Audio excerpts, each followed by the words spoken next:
السلام عليكم ورحمة الله وبركاته. ازيكم يا حبايبي؟ عاملين ايه؟ ان شاء الله تكونوا بخير وسعادة وصحة وسلام يا رب. النهارده هعمل لكم بقى، بما انه يوم الجمعة طبعا اجازة هعمل لكم النهارده طبق فول كده حلو قوي. ان شاء الله يعجبكم وينال اعجابكم.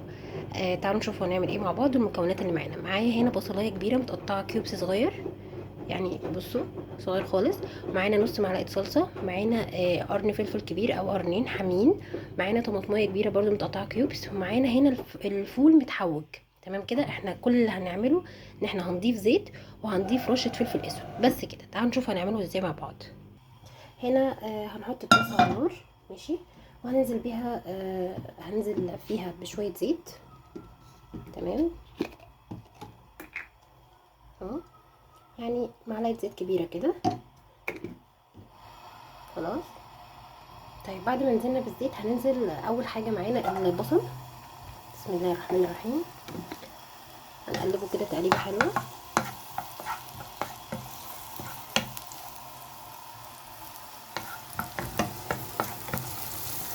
تمام كده. اتفقنا ان الفول معانا محوج، مش هيحتاج اي حاجه خالص غير رشه فلفل اسود، وهقول لكم نحطها امتى دلوقتي. تمام. خلص البصل اهو بيتدبل، احنا مش عايزينه يعني ياخد لون، احنا عايزينه يدبل بس. طيب البصل كده دبل معانا. تمام. هننزل بالفلفل الاخضر. بسم الله. نقلب كويس. تمام.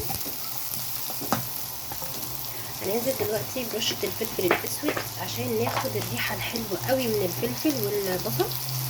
نزلنا برشة حلوة قوي من الفلفل الاسود. خلاص. عايزة اقول لكم الريحة قبل ما نعمل اي حاجة يعني ما شاء الله. اهو هيبقى معانا كده بالشكل ده. ماشي. بعد ما نوصل للمرحلة دي هنحط الطماطم. طبعا احنا عارفين ان هي طماطمية متقطعة كيوب صغير. بصوا.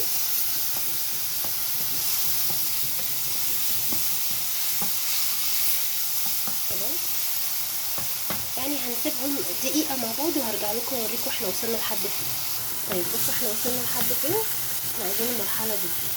تمام. بعد كده هنعمل ايه؟ هننزل بنص معلقة من الصلصة، نص معلقة كبيرة من الصلصة.